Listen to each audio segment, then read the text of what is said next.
Thank you. And excellent to be with you today. I was asked to provide a very brief bio. So I've been at the College of Law now for 6 years, and before coming to the College of Law, primary experience that's relevant for us today is I spent 5 years at the U.S. Department of State in Washington at the Office of the Legal Advisor, where I worked primarily on issues of law enforcement and intelligence and United Nations affairs. So I'd like to talk today about the laws of war in an era of asymmetric conflict. So the laws of war, and law often is based upon paradigm cases or default assumptions. So law is typically founded on an imagined world, imagined because it's derived from events, good or bad, that have already occurred, or imagined because we take certain things for granted. In other words, we have understandings about the way things work, how they operate, based on our own common experiences, and the law reflects those understandings. And this is no surprise, nor is it necessarily a bad thing. One of law's principal purposes is to regulate action, either to encourage or discourage particular behavior by individuals or institutions or countries. And necessarily, regulation presupposes a type of behavior that needs or might need reform. Regulation imagines the ways in which things occur or have occurred, ways that require positive or negative correction. To give a simple example, we have certain understandings about how people act, how they behave based upon common notions of how the human mind works. And the rules of criminal law, particularly the parts of criminal law that deal with culpability and punishment, are based upon those assumptions of cognitive capacities. Indeed, much academic work in criminal law today pertains to trying to understand better how the human mind operates in order to bring the law into line with current research in neuroscience. The laws of war are no exception to this phenomenon of how law is made, in the sense that the law of war is based upon notions of how the world works. Though here we're dealing not with the human mind, as we are in criminal law, but with the structure of armed conflict. The laws of war, the international rules that govern the use of military force, were, in their creation in the mid-19th century and their subsequent elaboration for more than a century, based on certain understandings and assumptions about who engages in warfare and how war is conducted. Two such assumptions were particularly important. First, that in war there's such a thing as a defined battlefield, that is, the physical location where armed conflict takes place, so that civilians and civilian institutions, which are to be protected, could be distinguished from military personnel and material, which are legitimate targets. And second, that in war there are clear military objectives: conquering the enemy's territory and the gaining of the enemy's wealth or power.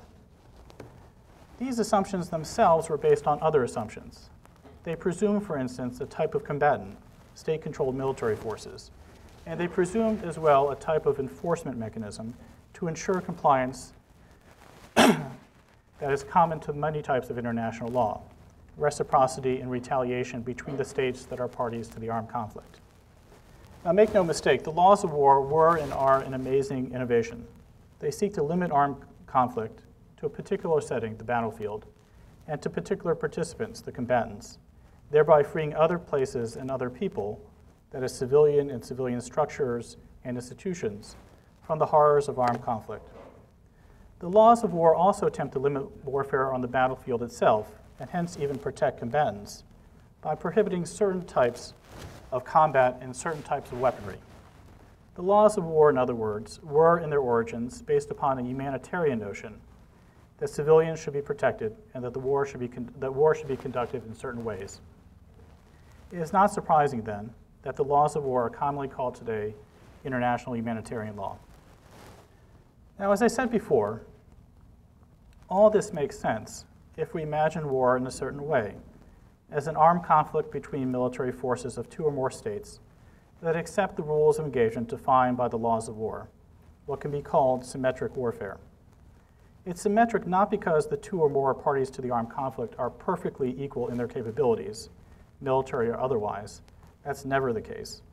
It's symmetric because the parties operate under the same assumptions about the way war should work and they operate too under the same legal constraints. This view of war as an armed conflict between two or more states regulated by the laws of war was, as a general matter, an accurate description of international military engagements for most of the past century and a half since the laws of war began in their modern form. Of course, that's not to say that the laws of war were always followed. And of course, there were other types of armed conflict during this time, such as civil wars, or the use of regular forces, or the activities of terrorists, that did not fit well within this paradigm. Yet the paradigm still held because it was, in practice, the dominant one. It was, to use the words I began with just earlier, the imagined world of that era. At least it was until recently.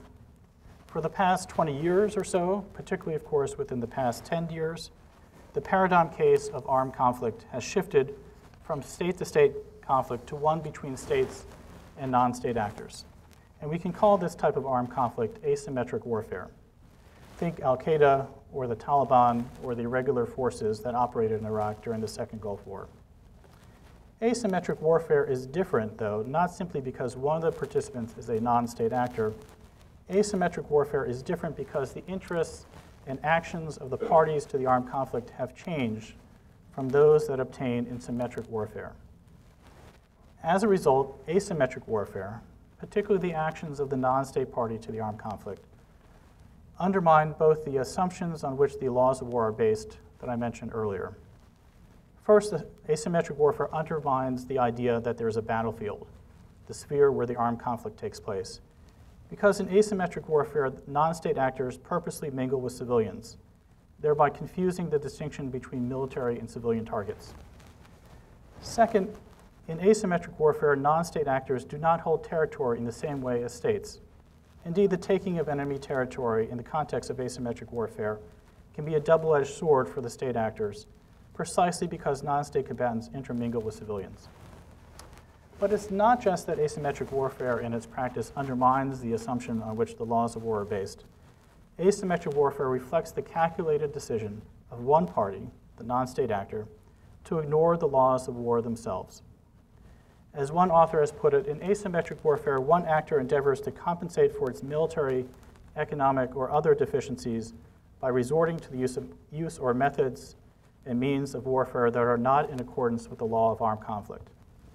Indeed, asymmetric avoidance of the law of war is an intentional tactic that exploits the state actor's adherence to long-held notions of war and the rules that govern it. This new type of warfare, or at least its prevalence and importance in the contemporary era, has critical real-life consequences for professional militaries and the governments that depend on them. When dealing with non-state actors, the military objectives of state actors must necessarily be based on a different calculus.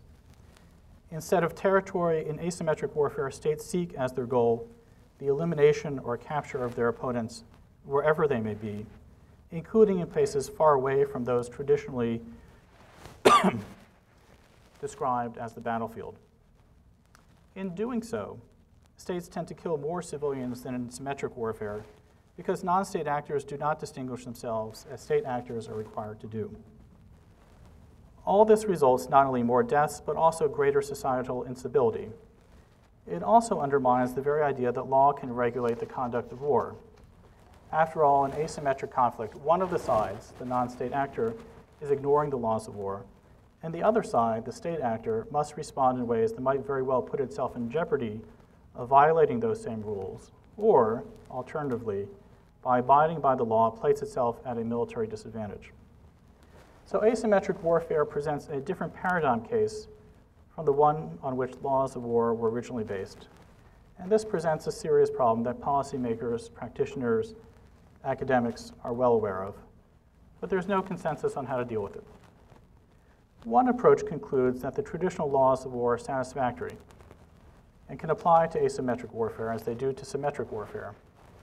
It's true that the rules may place greater burden on state actors, as they are the ones whose actions are more effectively limited by law, non-state actors having decided not to abide by it. But proponents of this approach see this as unavoidable if we are to maintain the goal of limiting warfare in accordance with humanitarian ideals.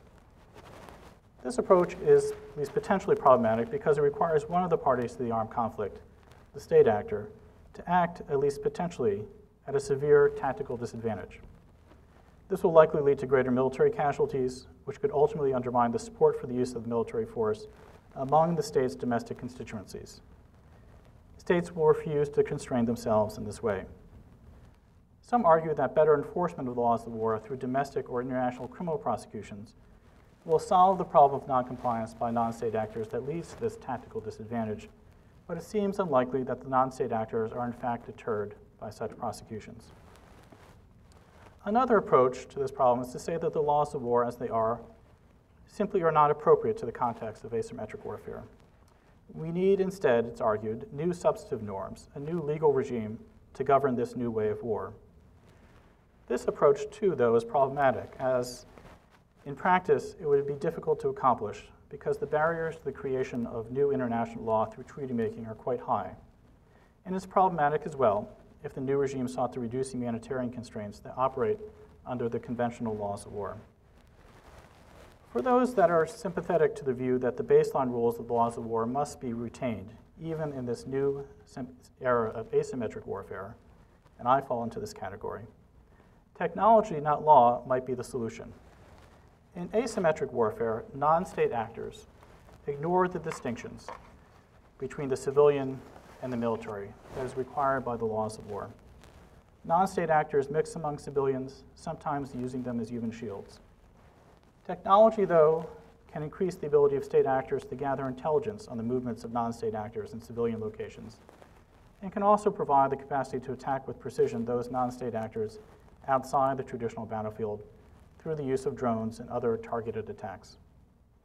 In other words, the use of these new technologies is a mechanism to have it both ways, to abide by the standard rules of law with regard to war while not putting conventional armed forces at a severe disadvantage.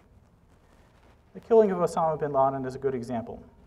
In that case, information gathered through sophisticated intelligence gathering provided the US military with the opportunity to remove bin Laden even though he was located in a civilian locale, not in a conventional battlefield. In some situations, and with this I'll conclude, technology acts as a challenge to established law. If we think back to criminal law, sophisticated technologies are being used by governments in domestic investigations in ways that challenge established understandings, at least in the United States, of constitutional guarantees. In the international context, though, at least in regards to the laws of war in this era of asymmetric conflict, technology may very well be serving as a mechanism for maintaining the law, not revising it.